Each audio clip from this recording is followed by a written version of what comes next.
Hi, my name is Chris Liddle, and I am the host of The Lifestyle Chase. In 2018, I started this show to have meaningful conversations. I've interviewed over 100 different people, both in and out of the fitness industry. This podcast is something I'm incredibly proud of. Welcome to Season 4. Thanks for joining me. All right, so welcome back to The Lifestyle Chase. It has been probably a month since I've recorded an episode. Life has been busy. I wanted to make sure that I was nice and focused on the direction I wanted to take the show, because I find that being a podcast host requires a lot of pivots and kind of like revisiting the drawing board. Over the past few episodes, you may have noticed that I did segments of the episode and I split it up into 4. For this episode, we're just going to go with the full length episode, but you may be wondering, who is my guest today? Well, today's episode is unique because it's a client series. So I'm bringing on past clients of the show, or past clients of my training career to the show. So today's guest is Erika Anderson. How are you doing? I'm doing well. I'm so excited to be here. Well, I mean, I'm pumped to have you on the show because I think it's cool, because I think people don't realize the stories that their clients have and the stories of my clients. I'm very proud of anybody that works with me. And your story in particular, I'll kind of like set you up to give your sort of like elevator pitch. But essentially, from what I know of you, when I used to be a spin instructor, you came to my spin classes. Then I started as a trainer at L2, and you came and trained with me at L2. Then I went to Raising the Bar Training and Performance. You came and trained there. Then I went to Evolve. You came and trained there. And you are currently a remote client of mine, which is super cool to kind of see you continue on my career journey. But I want the audience to get to know you better. So like let's say you're at like a barbecue. How do you introduce yourself at a barbecue? I introduce myself as the fun, charismatic person. I am very much a people person. I've always worked in customer service. And I think it's really important to just get to know people and have a different view on life. And I am definitely the girly out of everything. I love makeup. I work in makeup. I love fashion. So I'm to a T what you would classify as a girly girl. That's like such a unique origin or like intro, I guess, to so many of the other guests in the best way, because people aren't going to see the personality side of a person because they're so used to hearing like, let's say the title that the person has for work. Like you mentioned that you're like a makeup artist, but there's so much more to what you do and past jobs that you've had and passions that you have and schooling that you're going for. So we'll unpack that as we go. But the first thing that I wanted to like talk about was when you first started thinking that you wanted to start your fitness journey. What did that look like for you? What were the first steps that you took and what motivated you, I guess? I feel like I have a really broad perspective on fitness because I grew up as a millennial in the era of fad diets, of everybody thin was everything.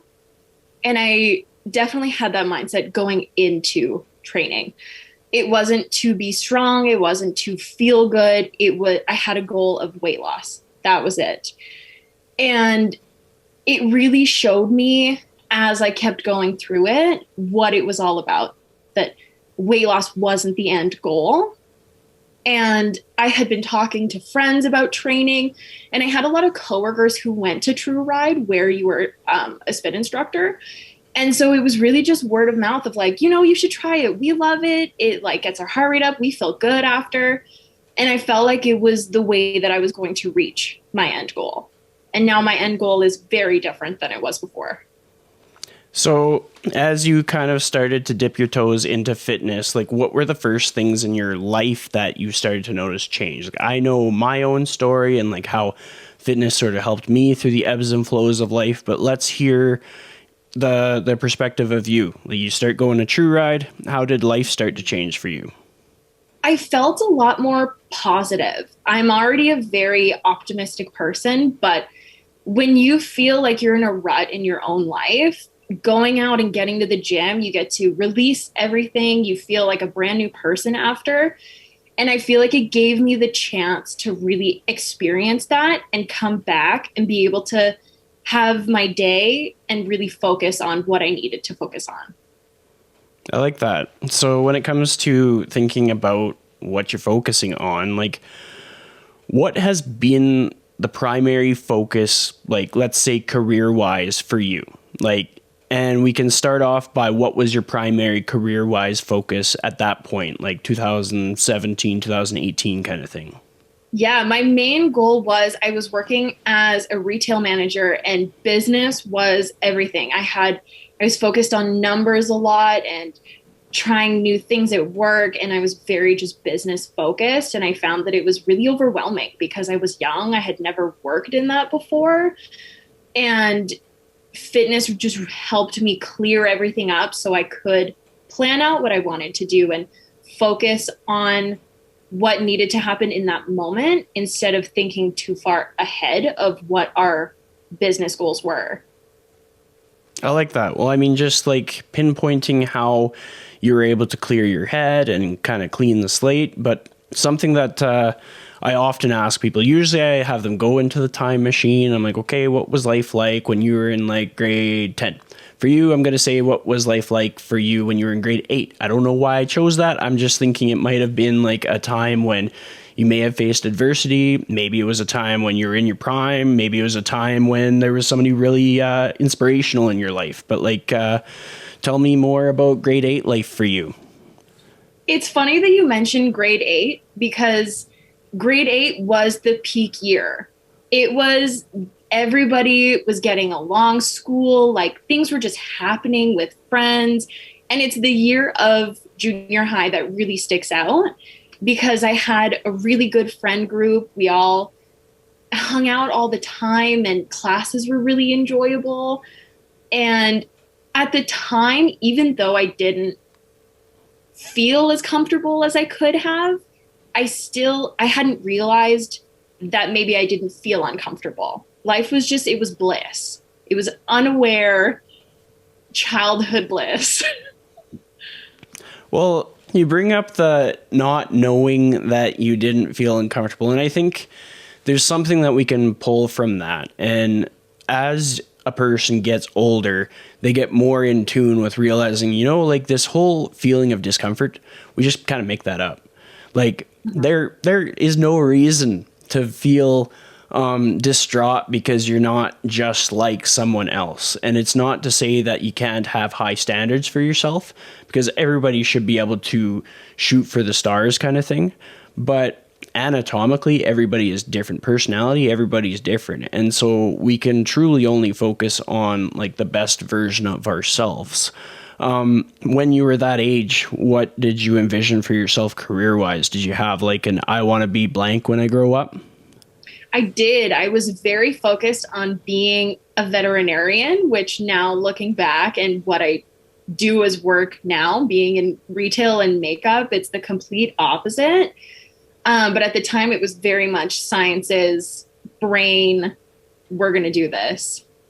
What was it about being a veterinarian that like drew you in? Like what characteristics of that role made you think this is it? This is the show?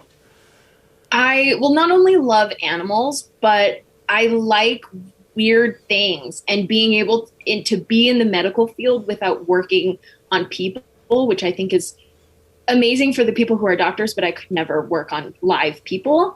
But you get to work in an ever-changing environment. You never have the same day twice. And you get to help people animals who don't have a voice. They don't know, they can't tell you what's going on. And it just felt helpful and like I could really make a difference, as cheesy as it sounds. Well, the thing that I get from that, because I always find it interesting learning about other people and like how their sort of path evolves, but the consistencies that pop up. So you brought up compassion, you brought up wanting to be able to care about other people, other things. And I think that shows up in your value system, which has worked well with like basically a lot of my clients share my value system because it makes it way easier to communicate. We're on the same page. I can get much more direct feedback and communication skills are like top notch. And by my being able to communicate with clients, I get to be able to help them more. It's kind of like, well, I mean, you speak two different languages. You're bilingual. You speak fluent French, do you not?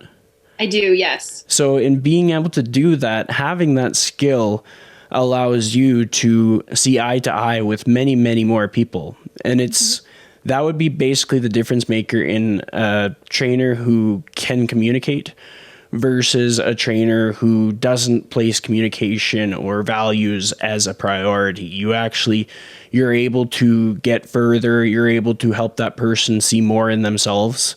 And I think that's basically my side tangent that I went off on, because the next piece here is we've addressed that you are compassionate towards other beings, be that animals or people. You just don't want to cut people open. You don't want to have that liability of like, what happens if this person dies? Yes. But the compassion shows up very clearly. What was the moment where you kind of started leaning towards like working in like a business environment or working in a retail space?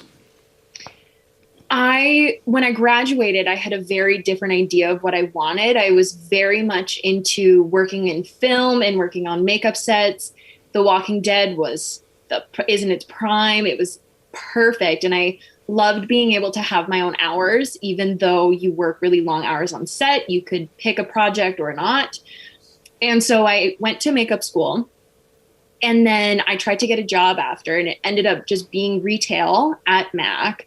And I really enjoyed it. I enjoyed being able to put makeup on people, and my coworkers were really great. And it just kind of evolved into growth within the company. And by the time I reached assistant manager, I felt like being in control of it was where I wanted to be and where I saw myself. And so I really tried hard for that manager position. And I was like, this is what I want. I want to be able to grow and to see what I'm capable of, because I had never worked in business before. And I had never envisioned that for myself prior. There is a lot to take away from that. So I'll kind of explain why. And part of this, I'm going to give some correlation. The reasons that I ask a lot of the questions that I ask or like dig into the topics that I dig into is a lot of it reflects on some of my own characteristics. Like for myself, I figured that I was going to go to film school probably from the age of like 16 to 18. I went to Vancouver with my brother. We toured the school. I got to do a weekend intensive that I had to like apply for with a bunch of video samples. And I figured that was going to be the show. And sort of the reason that I wanted to do that was in being able to make other people the hero of the story. So like the Avengers movies, I love movies like that because you get to see where someone else is showing up as the best version of themselves, and you're able to create a cinematic version of that. So then you're sharing your story about first your lens on fitness and how you at first thought it was just about like kind of matching up with the standard that society kind of puts on things. Like the world has changed a lot in the years where the mannequins look different, magazines look different, but in years of past, people would be in an unsustainable caloric deficit in order to be ready for the photo shoot. And so like even if a person was being realistic, they wouldn't look the same as they would for the photo shoot. And what you kind of outlined was not only your compassion for other people, but also like your passion for helping people highlight who they are, just period, just as a character, as a person, as like a presence in a storyline. And I think that's cool because it like there's consistencies there. And it just sort of goes to show that people become like the reflection of who they seek out or who they are, kind of thing. So for myself, when I am training people, I tend to have a lot of like business owners as my clients, because for myself, I'm very entrepreneurial. And with that mindset, I just end up paired up with business owners, and then I get the people that work really hard and they need to shut off their brain because they have too many numbers in their head, they have too much stress in their head, and they need to use fitness for their mental health. To loop this back in, as you ascended through the retail aspect of makeup and everything like that, what was the reflection that you had as you started to move closer to pursuing school in another frontier? I had the realization that my stress levels and how I felt, there was no way I would be able to do that for 20 years. And I felt like even though I had dipped my toe in and had tried, I was not cut out for that type of environment. And it was just the reminder that there are other things out there. You don't have to corner yourself into thinking you can only do one thing. And I'm still really young, and I was even younger at the time. And you can do anything and change your career at any point. And I had a lot of people in my corner telling me that if this isn't what you want, go for something else. And when I applied to go to school, I felt a new sense of pride and a new sense of where I was going. And stress levels completely gone. Although I have new stress, I feel like it's a lot more manageable now. So what are you doing in school now? Because so far people know that you have been a makeup artist. You went to school for that. You went and worked for Mac. So let's catch up the audience up to speed here. I originally thought I wanted to work in law enforcement. So I went for a bachelor in sociology, and then I took a law class and fell in love with it after years of telling myself that I was never going to be a lawyer because the stress levels are just so high. And now I'm in paralegal studies as kind of a step in towards if law is actually what I want. And I'm finishing up my first year, and I absolutely love it. It's intriguing because every day is different. And you are still helping people in what is probably the most stressful time of their life. Nobody likes to get sued. So I feel like it's a perfect fit of feeling like I can help people and I'm still doing something that I think is interesting. Definitely. So how long does that program go for? I don't think I've ever talked to somebody that's doing paralegal studies before. It's a 2-year program. And it's really intensive, kind of like an overview of all the different areas of law. And you get just like a deep dive in how the world really works when it comes to that kind of stuff. Because you don't hear about it every day. People don't talk about, oh, hey, I went to court. This dude sued me over something. Or I just got charged with this random criminal charge. So you get to really see into everything. And I'm a big true crime buff. So being able to learn the behind the scenes of the criminal justice system has been really fun. Well, there was a lot that came up within your storytelling of the career journey, of the schooling journey, stress being the thing that stood out the most. Because stress, I'm going to paint it this way. Stress is a gift. Stress is something that we will never be without. And if we are without, we're selling ourselves short. And it's not like I go out into the world wishing people to have stress. Instead, I like to look at it as how can we handle the stress that comes up in our life. So we talked about fitness being something like how it started with you were in the pursuit of a body composition, point blank, nothing else. And then it evolved with time as you got more engaged into it. You saw how it could help with just clearing your head. I'm imagining as the weights got heavier, you would see how it would help with just like some sense of confidence, like just energy in a sense of like how you felt walking into a room, into a new environment, all these other situations. But let's look at it from like the pandemic perspective. What was the most stressful thing that you encountered in the last 2 years? Not being able to do my normal day activities, being stuck at home, being unable to see friends or to live my best years, roaring 20s. Mm-hmm. And I felt really confined and stuck. And, you know, you pick up on the bad habits that you've tried to break when you feel stuck and stressed. And now that things are kind of changing, it's definitely been easier. Yeah. I think that's going to be very relatable for people. Like, I've been lucky to have a lot of random conversations with people throughout the last few months and just kind of seeing how isolation and not being able to stick to habits and all these different things have impacted them on very big levels. And I look at it as an opportunity to see where we can learn from that, like what we can learn. So I'll kind of explain what I mean here, because essentially, even though we'll probably only have to experience one pandemic in our lifetime, that's my hope. Even though that may be the case, we're probably going to have pieces of what we got from the pandemic, like senses of isolation, senses of not having control that come up again. And the more skills that we learn from this experience, the more valuable this experience will be. You talked about how like missing out on the roaring 20s, and I definitely empathize, because like I would have to say I lived my best life in my early 20s. Now I am 30, and I'm a little bit angry with the world because I missed out on the last of my 20s.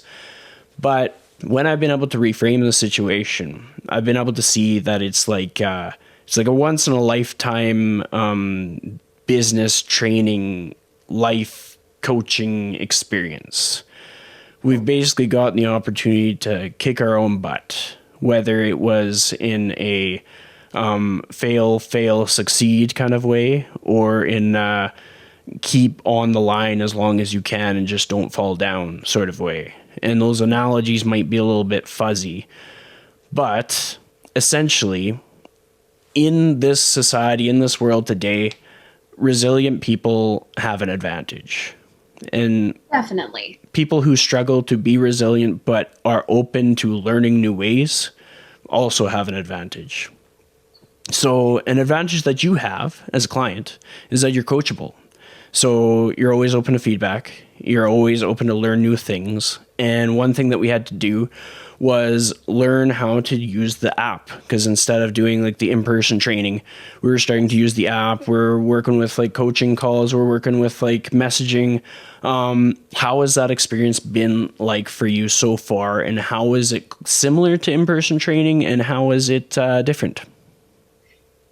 It has been really great. Through, like you had said, through being stuck at home, people who were diligent and determined have the advantage. And I, unfortunately for myself, was not like that pre-pandemic. It really showed my own habits at their worst and how much I felt like I needed to challenge myself. And the app has been really great because I have you in my pocket and I have you at home where I can do my workouts and still have you to ask questions with. So even though it's not in person, it's very, very similar, and you're still there to help, and you can split up your sessions, which I really like, that you, if you don't have the full time slot, you can do half of it and half of it later. The only thing that I say I would miss is the in-person interaction of being able to just communicate and have just like fun, I guess, because even though you have the perception of what the gym is going to be, it's not like that at all. The gym is a very safe space where you can enjoy yourself, and it's not just intimidation like I expected going into it. Well, I mean, that opens up the door to what people will be able to get in the years going forward. People are going to have a much greater appreciation for any aspect of community. Like, community is one of those things that's an essential need for people. But sometimes we have to get innovative as to what community looks like. Sometimes it could be like, for myself, honestly, sometimes I go on my long ass walks and I say hi to everybody that I see. Not every time. Sometimes I'm very grumpy and I do not say hi. But in the times that I do say hi, that would be like a mode of community. And that's part of the reason why I kind of like harp on people to get out there and go on walks. And in some ways, a person could be very dialed in on their home workouts and maybe complement that with like some kind of like a theater sports club or a book club or just something where they're still getting that connection. Because that sort of people are kind of meant to have like a community around them, whether it be in the gym or whether it be in some other modality of their life that they're passionate about. And we talked about like value systems. You got to be able to find people that you can align with so that you can get that really solid communication. Because like, just imagine finding someone that didn't agree with you on some random topic and just trying to tell them like it was, like how your day went. And then because they weren't on the same page, they didn't hear you for what you said. They just kind of heard meh, meh, meh, meh, meh. Yes. And I think that's why I have stuck with you. Not only are you a great trainer, but your values make you a better trainer. And having followed you through different environments and different gyms, it's because I haven't wanted to find somebody else, because I know that we get along and you are there to listen, even if it's random. Well, I appreciate that. I mean, like, that is probably the best advertising that I have, is like the ability to stay connected with people that work with me. Not because I pressure sale them or like say, hey, you're committed to this like 3-year contract or something. I think I've always sold it like session by session or like week by week kind of thing. But like that long lasting connection is probably like the hill that I choose to die on. Like, I'd rather have strong community with all my clients than try to get rich real fast and scale up my business. Like, I do intend to be successful, but I'm quite happy taking like the slow road in getting there. With regards to balancing the demands of school with having goals under the fitness umbrella, how have you been finding that? Because there's going to be some people that listen to the show and they're like, yeah, but I don't have time. Yes, the I don't have time has been my quote unquote excuse for years. And you don't realize how much time you spend doing really stupid shit and how much time you spend wasting your time in your day that you could be bettering yourself or teaching yourself something. And having to be at home a lot more has taught me that. And even with school, you have to prioritize your windows of, I need to study for this, I have this due, and then I'm going to work out, and then I have some free time, and then I can do it again. And just being able to schedule it in really helps manage everything. And even knowing that I have stuff coming up, you need to block it out and just focus on what you have in that block of time. Well, I mean, that makes sense. It's not going to be easy for everybody, but like the one thing that fitness can teach people is like structure and boundaries. Like, if anybody's ever actually invested in in-person training, like that's a big investment. And so like you block out that hour and like nothing's going to mess with that hour because like you've made a big commitment. And then like it's unstoppable. But then all of a sudden you might choose to do like a free YouTube workout, but it's easier to say no to that because it's like, well, if I don't do it, I didn't lose anything because it's a free YouTube workout. So there's a lot of nuance to sticking to a commitment. And sometimes it's just the fact that you have someone in your corner who can help you be efficient with your time. Because like that's one way that I often outline the value of working with a trainer. It's not necessarily because we're like watching the entire time and making sure you get your reps and counting your reps and making sure you don't hold your breath and stuff like that. It's more so that we are giving people time back in their life rather than like doing like 1,000 reps of a body weight thing. We're recommending that they go get a weight and getting their volume in another way, because like essentially the equation for volume would be like the reps times the sets times the load, and then the final equation. And so the number is always going to be lower when it's simply body weight versus when it's like your body weight but you're also holding a weight. And in having that as part of it, and like there's always going to be, like if you do an isometric workout where you're just staying still doing a plank or a wall sit or whatever, that will be part of the equation too. But having a trainer to kind of deal with all of that mumble jumble and be able to sort through everything and find like the best solution for the environment is worth it, because then all of a sudden you're committed like 45 minutes instead of like 45 minutes to Google the thing, half an hour to think about doing it, 20 minutes to scroll Instagram until you decide you're going to do it. And then like, you know, like it just stacks on, and all of us do it. All of us get caught up in it. Trainers all the time. We're always like missing out on time that we could be using towards something else. And I think in a lot of cases, people are in their own way. So we're going to do a little bit of a reflection here. If you could list off the things that you think you do that like are nonsense or a waste of time, what would the top 4 things be?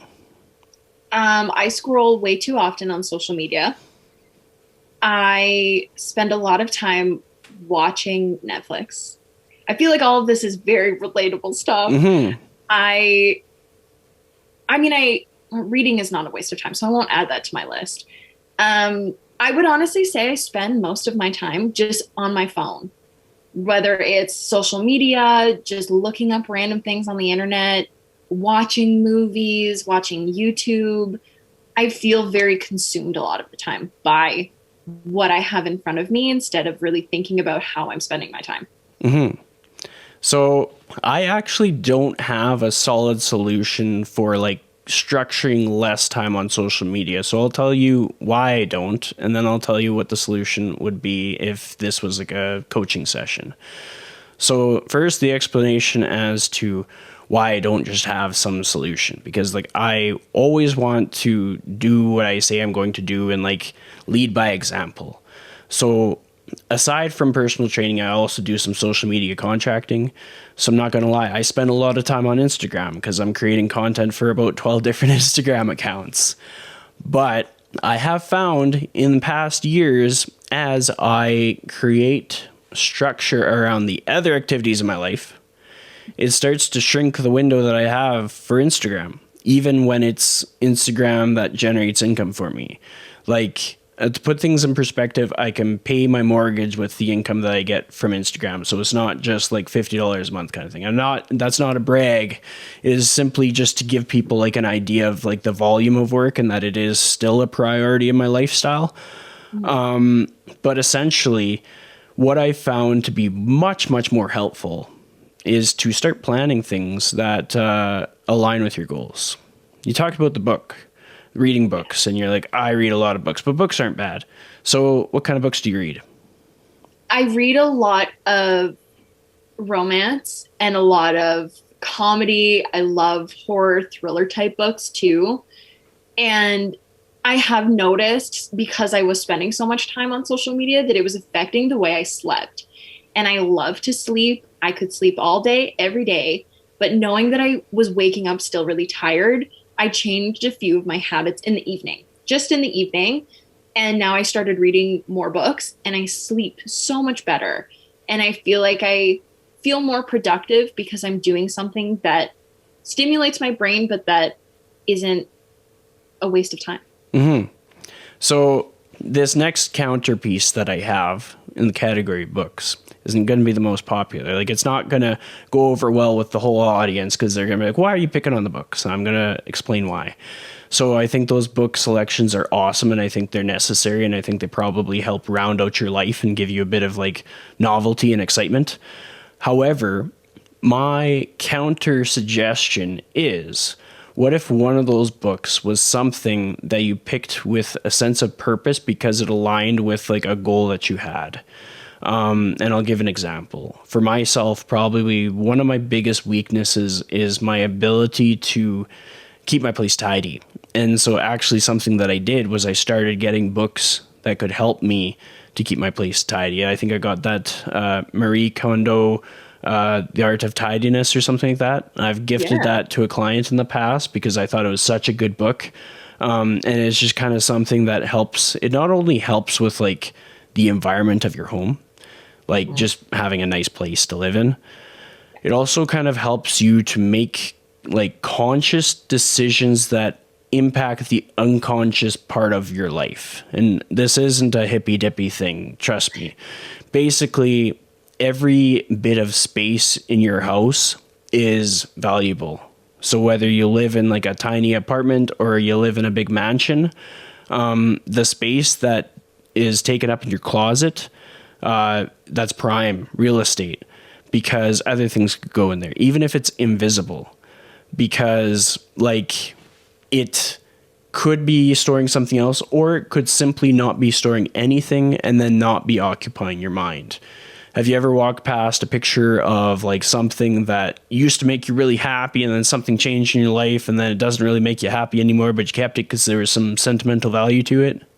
Yes, 100%. Yeah. Well, I mean, the example for me, I actually had like this container full of like stuffed animals from like old relationships. And I was like, this sentimental because I don't want to like cause harm to a stuffed animal. But like essentially what happened is I reached like a point in my life where I had to take those and donate them. I was like, some kid somewhere is going to get a lot of joy out of this Eberly teddy bear with an Oilers helmet. That was tough to let go of. But then I realized like nothing else matters. It doesn't matter. Like you look at social media, nothing on social media matters. It doesn't matter. None of it is real. Yeah. Well, it doesn't matter if you have 1,000 followers or Nancy down the street has 100,000 followers. It doesn't matter if their social media generates an income for them, because there's more than one way to pay your bills. And if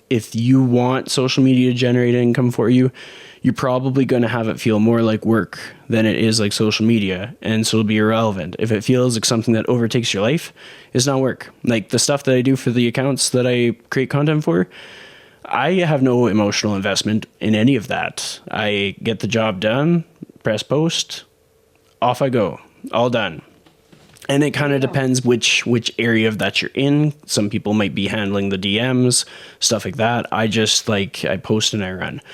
But with all of that being said, it's important for people to always have something within every modality of their life that aligns with their overarching goals. Mm-hmm. So this is kind of like a training session, so people can understand that it's more than just fitness. It's more than just lifting. Like there is some holistic value to it because you have somebody else to kind of like brainstorm obstacles in the life that might get in the way of training. So the challenge being, hopefully anybody that relates to this walks away and is like, oh, like I guess the material that I'm going through gives me positive feelings, but is any of it helping me get closer to my other goals that I don't tell people about, whether it be cleaning the house or whatever it is. Mm-hmm. And then the next piece here is I outlined how beneficial it was to plan things that are exciting or cool or like beneficial, whether it be maybe another income stream that you're investing in. Like for you, the thing that always stands out is you are a talented makeup artist, so you could be having a side hustle that's prospering and helping you like buy a new car or something. Mm-hmm. And so dedicating the time to developing that, networking with people, like let's say 2 hours a week, and you're just going to meet a couple new clients in each week. Imagine how that time would transform your career or life or future or goals in comparison to letting social media take up that 2 hours. Easy. Yeah. So it would turn everything around. We see kind of like, I really like talking about the compound effect because these little things that we do, they add up over time. Like if they didn't, I wouldn't be in the training industry. Like, nothing really kind of went my way when I started off. Like there was spin studios that I applied to instruct at and they didn't even give me an audition. And I even met with the owner, but I digress.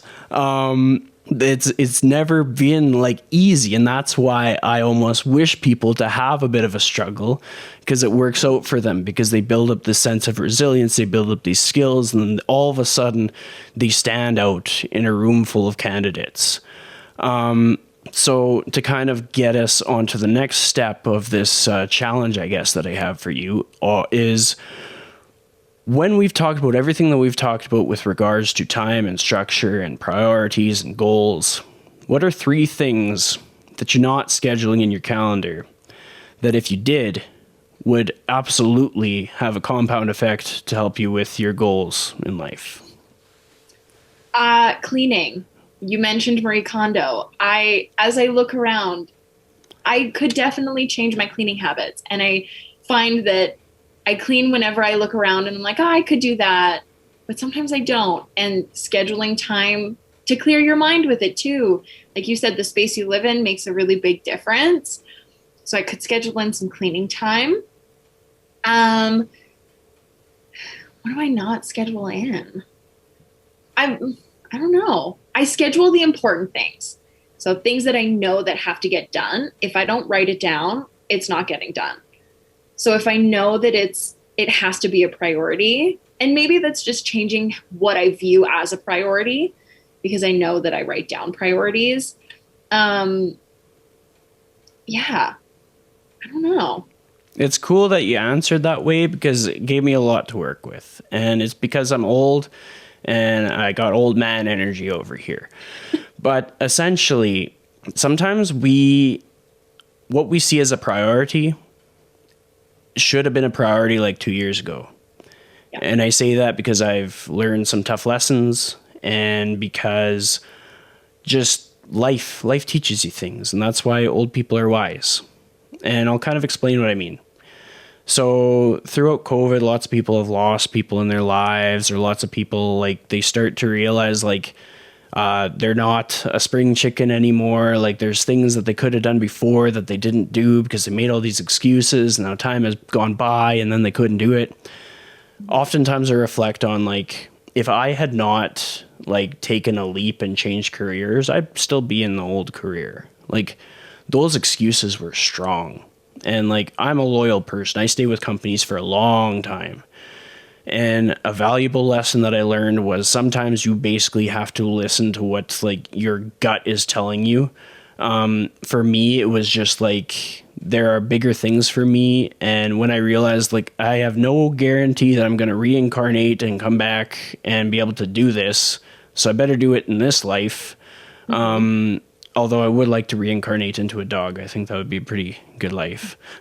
But interesting. Okay. Well, I mean, I imagine you come back as a pet or something. That's why I chose dog. But back to the task at hand, the topic here. I'm often guilty of telling people to, like, change their job. And I'm not trying to tell you to change your job, but I want to reassess what priorities look like, because the priorities that you listed was the priority when it compounded into something so much that, like, it was hard to ignore. Like, your car is missing a tire, or like, and I'm not saying your car is missing a tire, I'm just using examples. Or let's say, like, all of a sudden you're having trouble walking, or all of a sudden you're just in a mental low, and no matter how many check-ins I do to, like, say, hey, how are you doing? Are you motivated? You can't dig yourself out. And I can speak to that because pandemic, it had an impact on everybody. Like, I know that I had times when because I didn't prioritize the right things, I would let it compound, and then it caught up to me, and then I had to deal with it in its biggest form. And because I had to deal with it in its biggest form, I realized how imperative the little things are. Some of those little things are, like, we can talk about nutrition, but we don't have to, like, dissect that. But just prioritizing yourself in the sense that, like, hey, I'm going to make a really awesome salad today, not because I have some, like, body image goal, but because a salad takes some time. A salad looks cool on Instagram. A salad is like, it makes my tummy feel good because it's a lot of vegetables and it's good for digestion. There's so many things to a salad or whatever dish, and by taking that time for yourself, you tell yourself that you are a priority, which I think is essential for a lot of us. When we rely too much on like the quickly available things, but we reflect and we're like, what would I do if this was like my Instagram crush? Would I just go to a McDonald's and get my Instagram crush like a McDouble? Like, no, most people would not. They'd be like, I'm going to pull out all the stops and make this steak or make this salad or make this like salmon or whatever. People need to be able to do that for themselves. You talked about how you do like the romance novels. You need to romance yourself. And that's something that takes time, because all of a sudden you have this list of tasks that need to be prioritized. In order to carry out the things that turn into that, you all of a sudden you have to plan when you're going to go to the grocery store. What are you going to get? When are you going to prep these vegetables? Which place are you going to go to that has that cool thing that you want to get, because that's what you would get for the other person. But now you're going to do it for yourself. And even for people who are in a partnership, even if they're celebrating their 30-year wedding anniversary, like this is a rule for them too. Because it's important. Like we can't pour from an empty cup, so we have to learn how to fill our own cup. And as we reflect back, these are things that take time. And I was talking about how like the pandemic teaches us lessons and things. We have people in our lives who are aging. We have people in our lives who just so many factors. Maybe they're moving away. Maybe we have people in our neighborhood and then all of a sudden we don't. So I always look at it as like, you don't know what you have until it's gone. So take into account what you have and start structuring time with those people. Like I have a few friends in my life that I consciously plan at least quarterly like visits. And not to sound all businessy, but I need that like parameter. So I know like, okay, we're at the third quarter of the year and I haven't met up with that friend yet. Time to make a plan. And then other friends, it might be like I have a weekly text with them, because we need to kind of like water the plants in order to have that community. We talked about how community is essential, and community doesn't have to look the same for you as it looks for somebody else, because we got introverts, we got extroverts, we got all these different things, people with different hobbies, people with different values, people with different preferences as to how they like to gather, where they like to gather. All these things add up. So with all of that in mind, we start to see that there is much more to kind of plan for. Maybe it's like once a week you have a phone call with somebody, or once a week I will promote walking until the cows come home. Because with walking, you can plan that with a friend. You can plan that with a group of friends. Then you get the benefits of being out in nature. You get to see new scenery. It prompts fresher conversations. If you gather around like alcohol and substances, the conversations aren't as inspiring. They don't set you up as much. And oftentimes you wake up the next day regretting things. So anytime, like, I will never have alcohol while I'm recording a podcast, because the connections that I make on the podcast are sacred to me. And I don't have alcohol when I am like meeting someone for the very first time, because I know I'm not going to understand who they are and what they're about, with a bit of a jaded lens kind of thing, like not really understanding, just like, and that is something that is my way of showing up, that somebody else could totally make their own opposing point and that would be totally fine. But it's just kind of like my style, because these interactions are so paramount and they can turn into things so big. Because we think about how, like, I just happened to end up instructing at True Ride, and I've actually gotten a lot of clients from True Ride. So shout out to them. A lot of my training clients started out from there, and it was because of the connections made in dialogue during a spin class, in the time of day chosen. It kind of picked the very like intense people that were willing to wake up at 5 a.m. And from that moment forward, like a lot of those people are still connected to me on Instagram because there was something in what I said or something in how I showed up that resonated. I've had like friends and family unfollow me on Instagram, but a bulk of like the OGs in the spin class, they're still going strong. And I'm still checking on them whether they were a client or not, because those connections matter. So the roundabout is, now I've yapped at you for about 5 minutes straight about how we can reassess the things that are important to you that you're going to plan, or the things that you may not have thought about but you're thinking about now. Now, what are 3 things, aside from cleaning, because that was good, but I've got a side tangent for cleaning too that I might go into later. But what are 3 things aside from cleaning that you might prioritize going into your weeks ahead? Well, I definitely want to prioritize the walks. We've talked about walks before, and I have not prioritized them. They've been in the back of my mind of like, oh, I should go for a walk. But putting it into practice and saying it are 2 different things. So I think that has to be a priority for me. And prioritizing, the self-love, the care that you would put into somebody else. Because even though I try to do that, it doesn't always happen. You don't always show up for yourself the way that you wanted to. And the way that you went about talking about community and really planning that in, I have a very tight-knit group of people that are around me. My community is wonderful and very small. And I feel like planning that out a little bit more and putting my own effort into it more than I would normally. Mm-hmm. Because they deserve my effort. They deserve to feel like I am reaching out, not because I feel like I have to, but because I want to. Mm-hmm. Exactly. So I'll give you one quick like tool for how to like plan the walk. So every podcast that I schedule, I use Google Calendar and I include the other person's email address, and then they get the bing, you got your walk in like 10 minutes. Like you could do that with Google Calendar or Apple Calendar or whatever it may be. And I'll give you sort of a strategy that I used with one of my remote clients. I am actually an online coach with A-Team Fitness out of the US. So shout out to Alex McBarity. So one of the clients that I work with, he's based out of Detroit. He was having trouble with keeping track of how much protein he was having and making sure he was getting like the calories that he needed.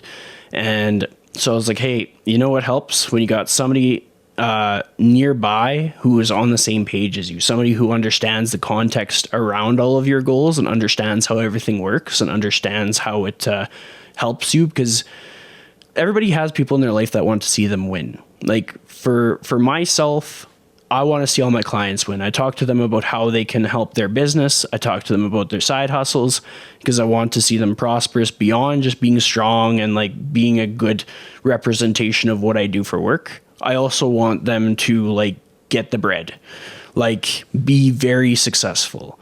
So what this particular client did was he actually went over some of the nutrition resources that we had given him initially. He went over them with his fiance.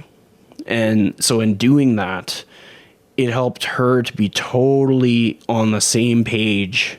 And then all of a sudden, when she caught him slipping, or if she noticed that he wasn't doing something that she knew that he knew how to do, then she could call him out on it. Or she could be like, hey, we should be getting this, or hey, you should do this, or hey, since your goal is this is what we're going to make, or hey, like since your goal is this, maybe we should go get that. And it wasn't like a restrictive thing. It was like a supportive thing. The way that I'm going to frame it for you, because I know your situation quite well. We've talked about like non-exercise activity thermogenesis. We've talked about the benefits of walking, the Cole's notes of walking and why I promote it so much. Same with my friend, Dean Guido, shout out to Dean, is like as your body adapts to certain methods of cardio. In something like running, we get more efficient, and all of a sudden, like, the energy that it takes to run reduces as maybe we get leaner, or our muscles get a bit more, like, our biomechanics get more efficient. Like, somebody who's never run in their life runs with a different gait than someone who runs professionally. And so as you get more practice and repetitions, the energy used to run is different. But with something with walking and like the way we walk, I'm sure there are some very intricate differences, but as a whole, the energy that we use to walk, like a speed walk, remains basically the same. So it's one thing that you can have in your lifestyle that's still going to have the same impact of you reaching your goals, but also has that mental benefit. And you can have a conversation, you can take the dog with you, you can like take somebody who has a dog, all these different layers to the equation. A person could be doing like their business meeting. You could align two goals together. We talked about, how about you network for your makeup artistry? You could schedule appointments to go for walks with photographers.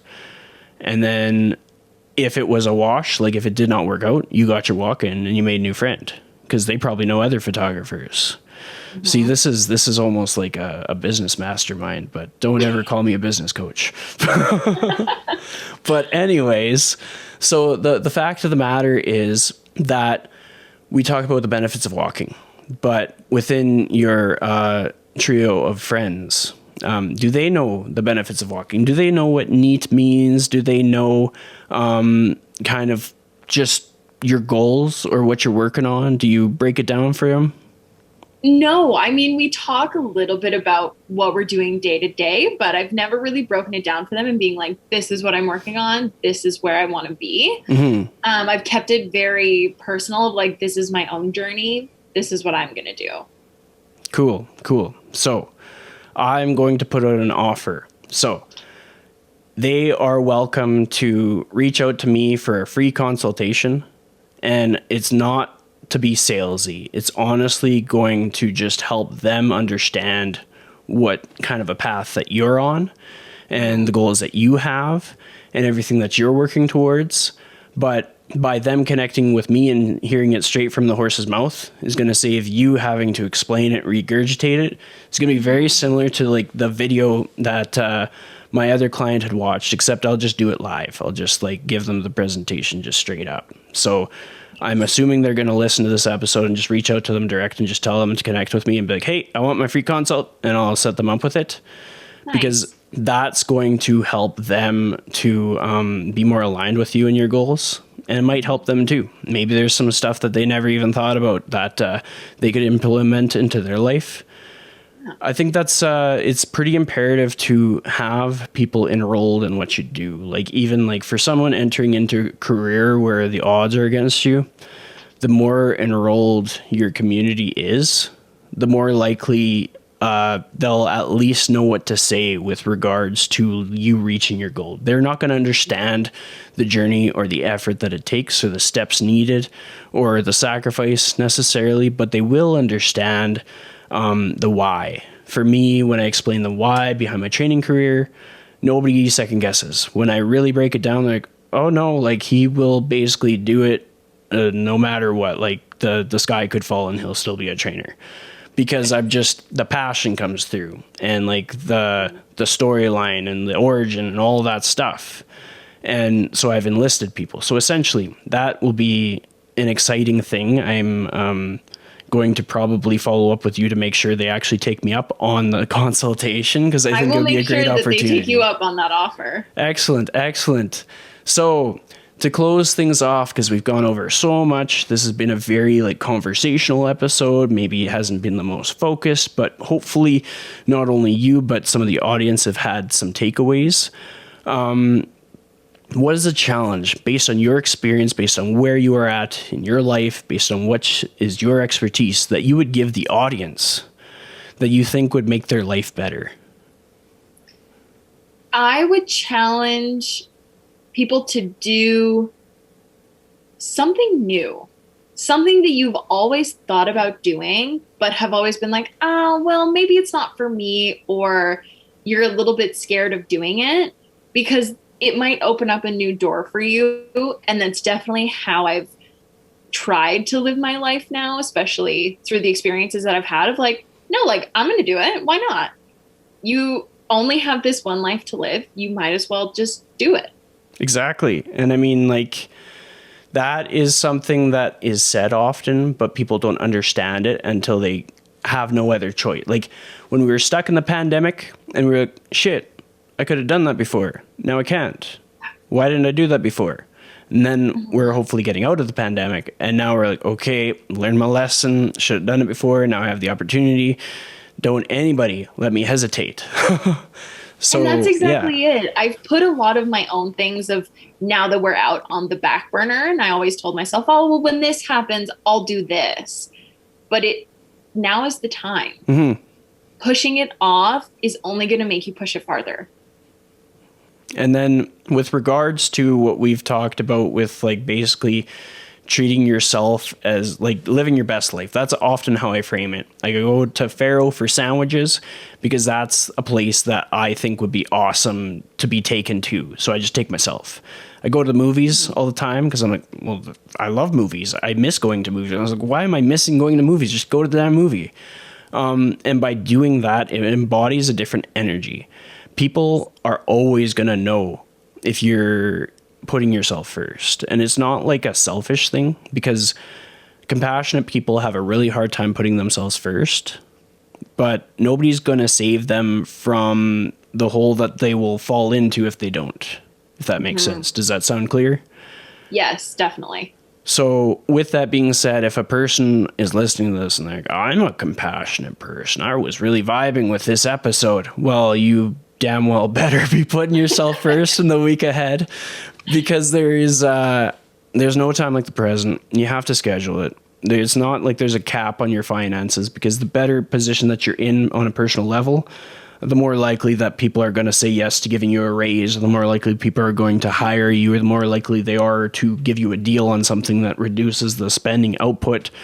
The more that your time is filled with things that are good for you, the less time that you have to make like impulsive decisions with spending. Sometimes just capping our spending makes our lifestyle way better. And by that, I mean just like when we are feeling down because we're scrolled on social media a whole bunch, we're often going and just like maybe we'll get some wine or some beer and then what comes with that, and then that stacks up. Versus if that was replaced with like we planned out a walk with friends and then we talked about how we were going to take over the world, and then we went and we took a cool picture because sunsets and sunrises are awesome, and then we went bowling. Like the whole cap of that entire experience would probably be less than having not planned that and had the alternative, because like life is expensive and is going to cost money no matter which choice you make. So you might as well make the right choice. Definitely. That's such a good way to frame it too. And I mean, like I am always learning on the journey too. So that's the benefit of seeing a trainer grow through their career, because they're never the same trainer, but it doesn't mean like they're going to deteriorate as a trainer. They just evolve, same as a client evolves. But to kind of like be mindful of the time that we've taken up of our audience, we're going to draw this episode to a close, but I'd like to thank you so much for being on the show. This has been exciting. It's you're the first on the client series, and so people are going to actually get to learn a little bit about the type of people that I work with. Yes, it was really nice. I've never been on a podcast before, so this was a first for me too. And it was nice just to talk because I feel like people have a very specific perspective of what trainers do and how they act with their clients. And so I'm hoping that this really opens the conversation for people to have with themselves of, well, maybe I could just go see one just to talk to them and see what they have to offer. Absolutely. And then for anybody listening, the offer for a complimentary consult, it goes out to you too. So if you're listening to this and you're like, this Chris guy, he sounds pretty interesting, I'd like a consultation. If you haven't had one in the last month, because some of you might have one this week, If you haven't had one in the last month, I'll make time for you. We can sit down, we can kind of go over your story, your goals, and maybe I can help you. Maybe I'll just give you some advice for the day. But thanks so much for listening. You can find more information about the podcast and myself at invigoratetraining.com or follow me on social media at Christian Liddle. And that is that.